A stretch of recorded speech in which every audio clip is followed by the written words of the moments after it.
Bonjour à tous, c'est Lucasel. Oui, je sais, le titre peut faire peur, mais j'ai décidé de revenir sur la vidéo de Squeezie, surtout sur la partie d'Action Park, parce que je pense qu'il a manqué de dire beaucoup d'informations intéressantes sur le parc, et aussi qu'il faut rectifier quelques points. Ici, c'est une vidéo complète et détaillée. Une version dynamique sans Squeezie à propos d'Action Park se trouvera dans la description, ainsi que juste la partie où je rectifie les points de la vidéo de Squeezie.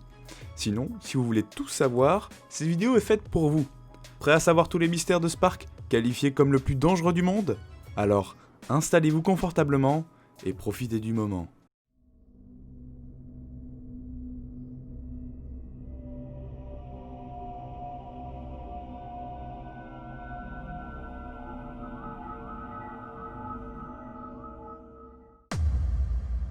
Tout commença en 1976-76 où Eugene Mulvihill a voulu rentabiliser le domaine skiable du Vernon Valley pour l'été. Il a fait comme d'autres domaines skiables et il a construit sa piste de descente alpine en luge d'été de plus de 800 mètres. 2 ans plus tard, il rajoute 2 toboggans aquatiques. Ces 2 toboggans vont après se développer pour devenir la zone Water World et il va aussi construire un go-kart qui va ensuite se développer en Motor World. Il va aussi construire des terrains de sport et des spectacles parce que oui, il y avait des spectacles. Action Park est créé et sera officiellement ouvert le 26 mai 1978-78 et il a été un des premiers parcs aquatiques modernes d'Amérique et à leur apogée, il possédait 75 attractions. Il est connu après comme le parc le plus dangereux du monde, totalisant 6 morts dans son histoire et plus d'une centaine de personnes blessées par saison. La zone alpine se trouvait ici sur le plan. Il y avait quelques attractions qui n'ont eu aucun problème, comme le saut à l'élastique ici, des combats de gladiateurs où les employés du parc étaient les gladiateurs et les visiteurs devaient passer une course d'obstacles le plus vite possible tout en esquivant les employés déguisés en gladiateurs, ou alors, bien sûr, le plus sécurisé qui était le mini-golf. T'émailles un canard mignon. Et un monorail qui passe au-dessus de la route 94, comme ça on se retrouve directement à Motor World. On préfère mourir autrement qu'écrasé, écoute. L'Alpine Slide, la descente alpine en luge. Les chutes étaient fréquentes et la rampe était faite de fibres de verre et de béton, et donc beaucoup de gens étaient blessés en se râpant et en se brûlant contre le parcours. Le but du parc était que vous preniez l'action. C'était très destiné pour les jeunes. Il y avait donc peu de sécurité et ça excitait. C'était le but recherché. Une erreur qui a été faite par Squeezie est le fait que le parcours soit dangereux. Non, en soi, le parcours n'est pas dangereux si tu vas lentement. Il suffisait juste de freiner et c'était bon. Il y avait 2 gros problèmes. De 1, les luges, et de 2, les gens qui justement contrôlaient l'action, comme ils disent. Les jeunes bourrés qui prennent des risques, ça existe et c'est dangereux. Pour les autres et pour eux-mêmes. Beaucoup de brûlures, mais ça c'est leur problème. Une autre erreur qui a été faite sur la vidéo, c'est celle-ci. Là, c'était pas réellement un frein, c'était juste comme un interrupteur et il y avait 2 modes. Il y avait le mode lent, qui apparemment était vraiment très lent, et il y avait le mode rapide. Il suffit de voir des photos pour se rendre compte qu'il y a vraiment un frein à manivelle. Il y avait bien 2 modes. Le mode freiné et le mode accéléré. Et c'était un peu comme un jeu de course au clavier où on doit appuyer sur les 2 touches si on veut avoir une bonne trajectoire. Et donc tu tirais un peu d'avant en arrière. Le problème c'est que les luges s'usaient vite et que l'entretien des luges était très mauvaise. Et nous en venons du coup au deuxième gros problème de l'Alpine Slide, qui était les luges. Elles étaient défectueuses et certains freins ne fonctionnaient plus du tout. C'était soit le frein qui ne touchait plus le parcours et du coup n'arrivait plus à freiner, soit directement le frein qui était bloqué dans une position soit d'extrême vitesse, soit d'extrême lenteur. 2 phénomènes très dangereux pouvaient se produire. Soit tu allais trop vite et tu chutais en dehors du circuit. Si c'était sur l'herbe, tu avais beaucoup de chance parce que sinon c'était des éraflures assurées. Surtout que la plupart des gens descendaient en maillot de bain. En plus de ça, il y avait des personnes qui prenaient le télésiège pour monter en haut de l'Alpine Slide et qui profitaient des fois pour insulter, voire directement cracher sur les personnes en dessous. Sympa. Soit, si tu allais trop doucement, il fallait que tu pries pour que le gars au-dessus de toi, il n'ait pas une luge incontrôlable bloquée sur vitesse extrême. Sinon... Dernière info à nuancer, c'est la mort de l'Alpine Slide. Alors, il a glissé hors du circuit, pas sur l'herbe malheureusement, mais sur un rocher qui s'est pris en pleine tête, ce qui le tua. Il faut indiquer que, comme j'ai dit plus haut pour vous rassurer, c'est que c'était un jeune de 19 ans, employé du parc, donc il prenait l'action quoi, il prenait des risques. Et... comme la plupart des dirigeants du parc, étaient souvent sous l'influence d'alcool sûrement. Et je pense qu'il est parti trop loin comme beaucoup d'employés et qu'il n'a malheureusement pas eu de chance sur sa chute. Suite à ça, le parc s'est dit wow, il y a quelqu'un qui vient de mourir dans une de nos attractions, on va peut-être la modifier et la rendre un peu plus smooth. Pas du tout. Et ils n'ont rien changé. Le fait qu'il n'ait rien changé par rapport au parcours n'avait vraisemblablement aucun intérêt vu que le problème était les luges et que la mort de l'employé était probablement due à un jeune inconscient sous alcool. L'Alpine Slide a fait 26 blessés à la tête et 14 fractures en un an seulement, énormément de brûlures et un employé mort. Oui, il y a eu un skatepark pendant un an. Il était complètement mal foutu et pas du tout lisse et pas du tout doux. Les pentes étaient abruptes. Un employé avait dit que le parc l'avait recouvert de terre en prétendant qu'il n'avait jamais existé au vu du nombre de blessés qu'il y avait chaque jour. Comme l'avait dit Squeezie et comme dans le titre, ça concernait surtout les moteurs. Mais aujourd'hui il n'existe plus dans le parc, c'est dommage. Il existait 3 types d'attractions. Les go-karts étaient cool en général, sauf que plusieurs problèmes se sont posés. Ils roulaient de base à une 30aine de km/h, mais n'avaient pas beaucoup de soucis. Mais les employés savaient comment contourner le système avec des balles de tennis et arrivaient à faire passer le bolide de 30 à 80 km/h. Ils pouvaient les prendre aussi pour aller rouler sur la 94, souvent bourrés. Si ça arrêtait là, ce serait cool, mais ils le faisaient aussi pour les visiteurs, ce qui créait des collisions et pouvait créer de blessures très graves. Surtout que les voitures n'étaient pas entretenues et que des fois les visiteurs pouvaient recevoir en pleine face des vapeurs d'essence à cause des dégâts sur le véhicule et le manque d'entretien. Les Lola Cars, alors c'est d'autres voitures aussi de compétition, sauf que celles-ci n'avaient pas de cockpit avant, et on pouvait aussi modifier la vitesse, et donc c'était aussi très dangereux. Le Battle Tank, c'était l'attraction la plus populaire des attractions terrestres de Motor World. Les tanks étaient munis de balles de tennis qu'on envoyait un peu partout, mais que si on arrivait à toucher une partie du tank, cette cible, il s'arrêtait pendant 15 secondes. Il y avait aussi des canons extérieurs avec lesquels on pouvait tirer sur les tanks et ils étaient moins chers. Tout le monde avait 5 minutes pour jouer et puis ensuite tout s'arrêtait, tout le monde sortait et de nouveau rentrait pour une nouvelle partie. Rien de bien méchant. Mais ce qu'a oublié de Squeezie, ce qui était quand même intéressant, c'est que les employés devaient aller secourir les tanks qui s'arrêtaient et se faisaient canarder de balles. Ils étaient détruits par les balles du tank, les opérateurs qui venaient sauver les tanks. Et ce scénario arrivait plusieurs fois par jour. Par contre, il n'y a eu aucun blessé de recensé. Apparemment, ils auraient mis une fois de l'essence sur une balle de tennis et l'auraient enflammé en le tirant sur un des tanks. Enfin, c'est une anecdote d'un des employés. Sûrement la zone la plus sûre du parc, pour ceux qui auraient peur d'attractions de forains ou de montagnes russes, celles-ci sont sûres. Et Squeezie qui ne savait pas non plus comment les nommer. Un truc un peu plus classique qu'il y a dans pas mal de fêtes foraines. Tour de chute. La boule reliée à 2 élastiques. Slingshot ou catapulte. Des sauts dans le vide à l'élastique. Saut à l'élastique. Même si apparemment le slingshot aurait causé quelques coups du lapin, mais bon. Le slingshot ne resta que quelques années et la tour du chute seulement qu'1 an. Super Speedboat. Ce sont des bateaux rapides d'une 60aine de km/h qui naviguent autour d'un lac. Alors, 2 gros problèmes. Le premier était qu'il y avait des collisions. Une fois, après une collision avec un visiteur bourré, son bateau a chaviré sur le côté et il est tombé dans l'eau. Il a dû être secouru par un sauveteur. Le deuxième, c'est que le lac, il était connu par les employés pour être infesté de serpents, couleuvres, etc. Des petits reptiles sympas quoi. Bumper boats, les bateaux autotamponneuses. Là, une attraction dont Squeezie a aussi parlé, mais il a oublié l'information la plus importante. Oui, il y avait de l'essence qui partait dans l'eau et se retrouvait sur les corps. D'ailleurs, une personne a dû être hospitalisée pour cette cause. Mais l'information la plus importante est que normalement déjà il devait être plus sûr que les speedboats, mais les bateaux étaient vraiment petits. Et souvent, les pieds des visiteurs dépassaient du bateau et venaient se positionner sur les côtés ou sur le devant et dépassaient du bateau. Et ils venaient au centre des collisions avec d'autres bateaux. Et donc il pouvait y avoir des fractures, et il y en a eu. Bon, heureusement dans ce bassin-là, il n'y avait pas de serpents. Normal, ils ne survivent pas à l'essence. Ah, la zone la plus importante du parc et qui regorge de beaucoup de mystères. D'abord, elle faisait la moitié du parc, c'était la zone la plus grande. Et dans cette zone, il y avait plusieurs sous-zones. Une pour les enfants, qui était la plus sûre, avec des petits toboggans, des petites piscines, etc. Et ensuite, il y avait celle pour les grands. Et là, c'était la merde. Tide Wave Pool ou la piscine à vagues, elle pouvait contenir de 500 à 1000 visiteurs, elle faisait plus de 2000 mètres carrés. et des vagues à fréquence rapide de 20 minutes de vague et 10 minutes de pause. La piscine avait une profondeur qui augmentait petit à petit comme dans les piscines de base.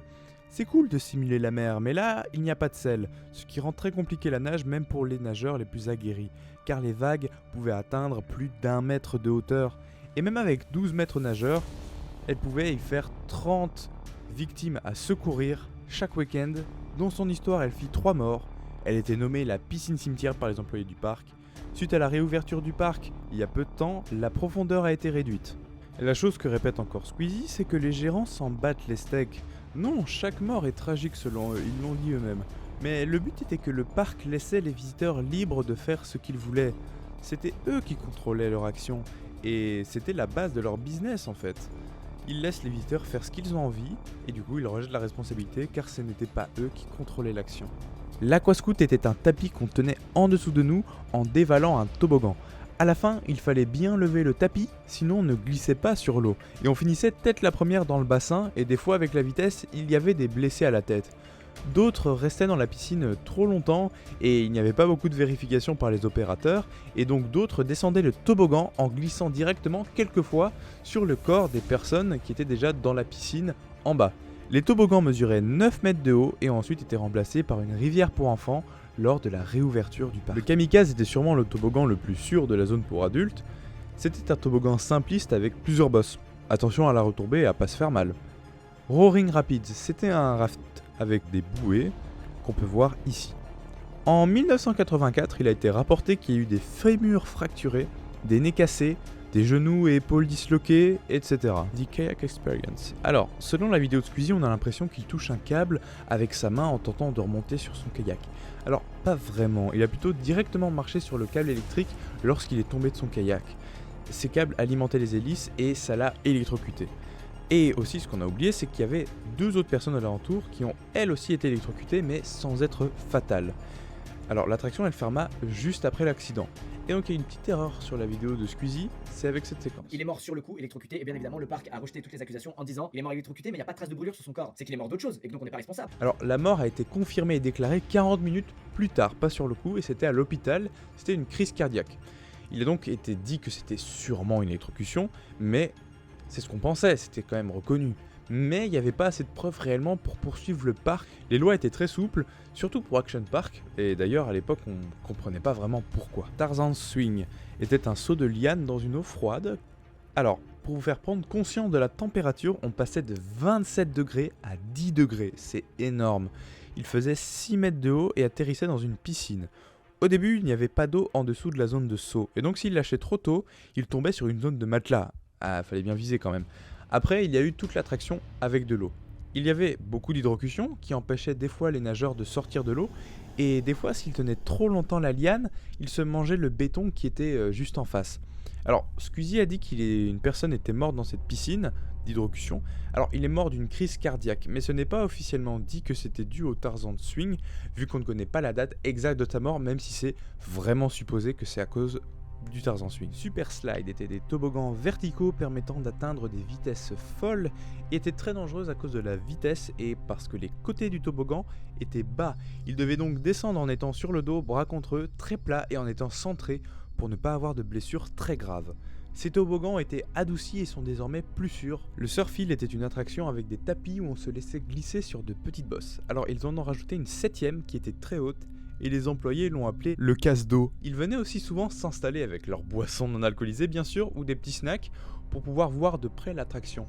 Ils étaient sûrs de voir soit un maillot de bain tomber, soit une blessure grave.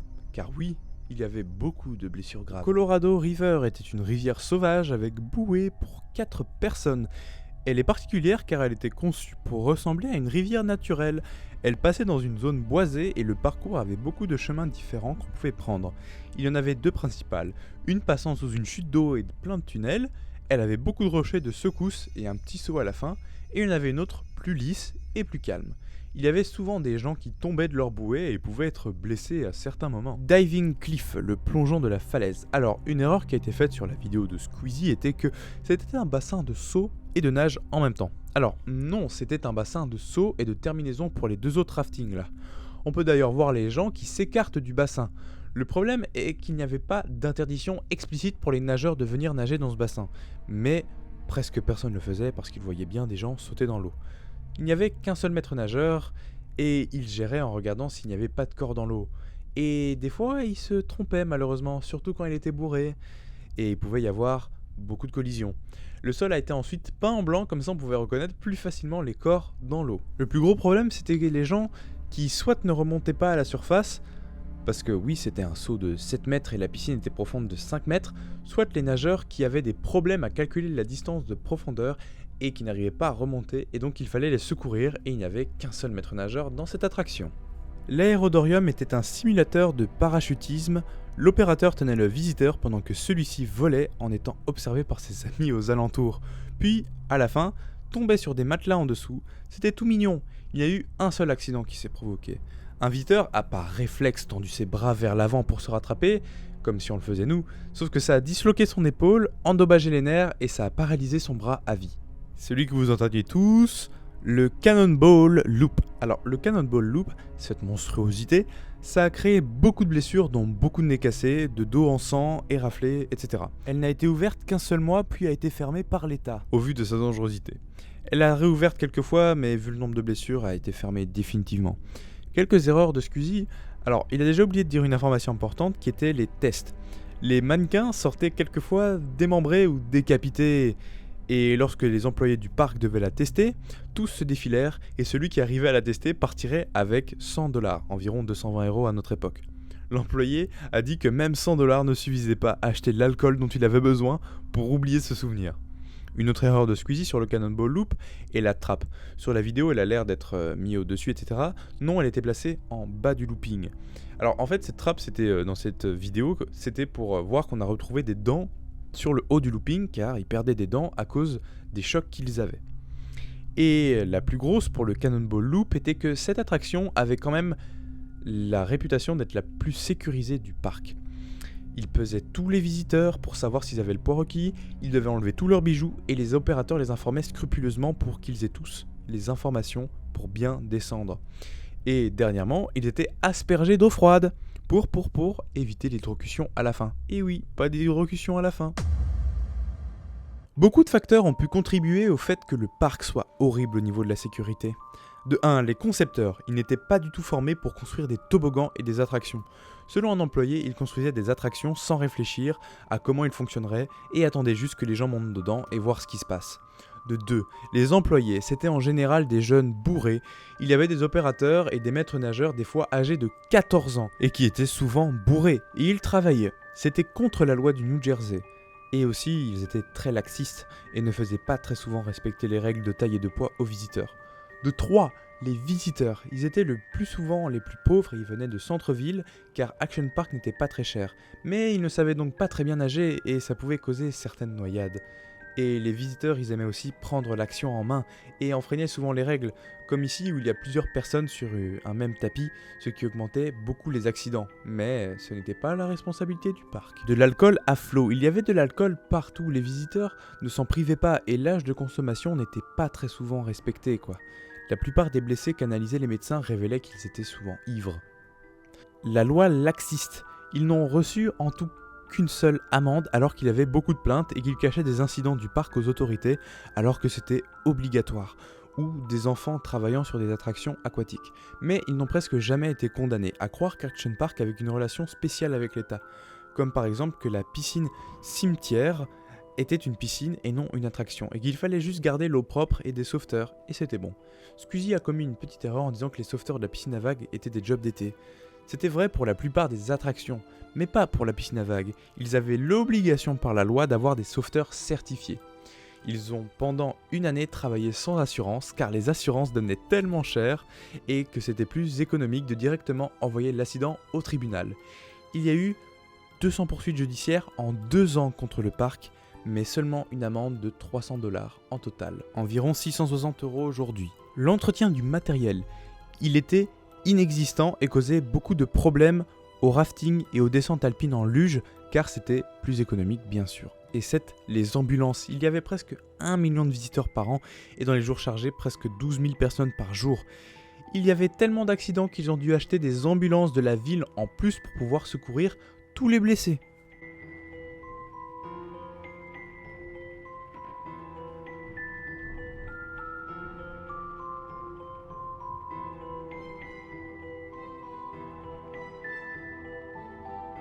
Action Park était prospère à ses débuts, mais sa réputation est vite tombée dans le milieu des années 80. Mais il continuait à avoir beaucoup de visiteurs. Une erreur qu'a fait Squeezie, c'est qu'il a dit qu'ils ont fermé le parc, pas à cause des morts, mais à cause d'une faillite. Eh bien, en fait, il a eu légèrement tort. Ces plaintes ont indirectement tué le parc parce que l'État, à cause des plaintes, a commencé à renforcer ses lois sur les attractions aquatiques et beaucoup ont dû être fermés dans le parc, voire être détruites. Et ça a réellement fait chuter le nombre de visiteurs du parc parce qu'ils avaient moins d'attractions. Et donc 20 ans plus tard, en 1996, ils ont fait banqueroute et ont décidé de revendre le parc pour 10 millions de dollars. Pourquoi autant de gens aimaient ? La plupart ont de bons souvenirs d'Action Park. Pourquoi ? Eh bien, ils ont grandi avec ce parc et même s'il était des fois dangereux, on se sentait libre et c'était fun. La plupart d'entre eux voudraient y retourner si un nouveau Action Park verrait le jour. Beaucoup ont été blessés, mais voyez Action Park aussi comme une sorte d'épreuve que tout le monde passait pour devenir un homme, un vrai. Et c'était l'éclate. Une sorte de mélange de nostalgie et de liberté apparaissent lorsqu'on leur parle d'Action Park. D'autres se sont réjouis aussi parce que justement, le parc n'a plus ses attractions dangereuses et est désormais sûr. Ce racheteur a décidé d'investir 20 millions de dollars pour rénover le parc, mais a ensuite été racheté par une entreprise canadienne. Ils détruisent la section Motor World et Alpine Center et le parc se fait renommer Mountain Creek pour l'image. Mountain Creek se développe un peu et fait strictement respecter les règles de sécurité à cause des lois établies par l'État. Il reste cependant beaucoup d'anciens toboggans d'Action Park et après une faillite en 2011, ils revendent le parc à très bas prix à Crystal Springs, qui est la nouvelle société du dirigeant de base d'Action Park. Mais celui-ci décède 2 ans plus tard et son fils reprend la main. Il va remettre le nom d'origine en Action Park, mais ça n'attirera pas plus de monde, donc en 2016, ils remettent le nom de Mountain Creek. Et d'ailleurs, ce toboggan-là, que montre Squeezie, il ne verra jamais le jour Action Park car il coûte 1,5 million d'euros, ce qui est beaucoup trop cher, mais il peut être acheté sur le site du constructeur.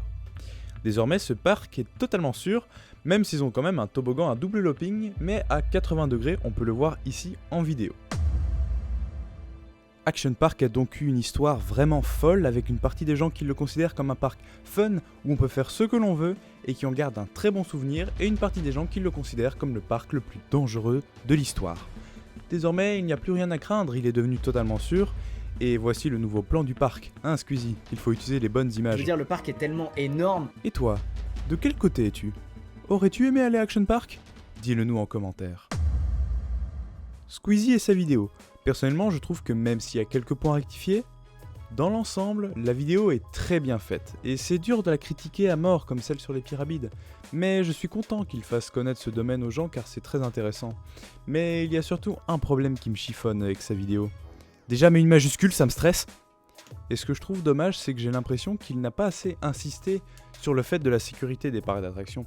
Déjà parce qu'il a seulement montré des parcs aquatiques, qui ont moins de dispositifs de sécurité, et que d'ailleurs maintenant, c'est des vieux parcs, quoi. Et que maintenant, les lois, ils ont évolué et elles sont beaucoup moins dangereuses. Par rapport aux stats qu'a dit Squeezie. 270 millions de personnes qui sont allées dans des parcs d'attractions. Non, c'est faux, ça c'est sûrement le nombre de visiteurs pour les 25 meilleurs parcs. Juste pour les 10 meilleurs groupes de parcs, on atteint plus de 500 millions de visiteurs, donc 2 fois plus. D'ailleurs, sur les 7000 incidents qu'il a dit, les majorités sont dans des pays où la sécurité est basse et passent dans des fêtes foraines. Aux USA, seuls 20% des blessures sont liées aux parcs fixes et donc aux parcs d'attractions et non aux fêtes foraines. Et seulement 5% nécessitent une hospitalisation de plus d'un jour. Il y a eu aux US en 2011 50 hospitalisations de plus d'un jour, alors qu'il y a presque 150 millions de visiteurs, en tout cas dans les 25 plus gros parcs. Et le nombre de morts est d'environ 1-2 par an aux US. En Europe, depuis 2000, le nombre de visiteurs n'a cessé d'augmenter jusqu'à atteindre 60 à 70 millions ces dernières années. Il y a depuis 2000 environ 300 blessés, dont 50 graves recensés et 24 morts dont 9 employés. Ces 3 dernières années, il y a eu environ 200 millions de visiteurs pour 40 blessés dont 7 graves, 3 morts dont 2 employés, et donc pour 200 millions de visiteurs, il y a eu un seul mort, qui était une petite fille qui s'est noyée en tombant d'un raft. Elle ne suivait donc pas les consignes de sécurité. Donc les gens, ne vous inquiétez pas, amusez-vous, suivez les consignes, profitez, et ne vous inquiétez surtout pas par rapport à un risque de mort. Oui, alors la dernière chose que je voulais dire, c'était par rapport au plagiat et au Wikipédia français. Alors, on va peut-être me dire plagiat parce que la vidéo de Squeezie est sortie, etc. Mais c'était juste pour montrer juste l'historique, voilà. 17 mai, hop, 3 mai, 3 mai, 24 avril, etc. Donc je regardais déjà Action Park avant que Squeezie sorte sa vidéo.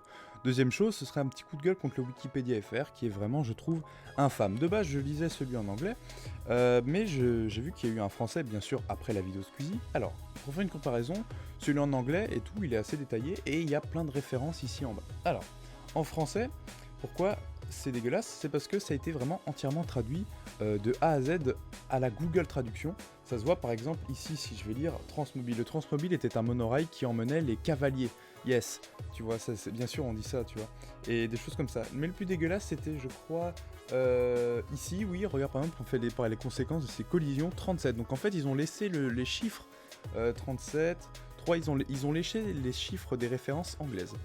Et la seule référence en français qu'ils ont, hein, c'est bien sûr la vidéo de Squeezie, qui est, je pense, la seule référence nécessaire pour l'article. Ah, Action Park, une telle histoire. Si tu ne veux pas rater mes prochaines vidéos, abonne-toi et donne-nous ton avis en commentaire, c'est toujours sympa de discuter. Merci à tous, c'était Lucasel, à très bientôt, portez-vous bien.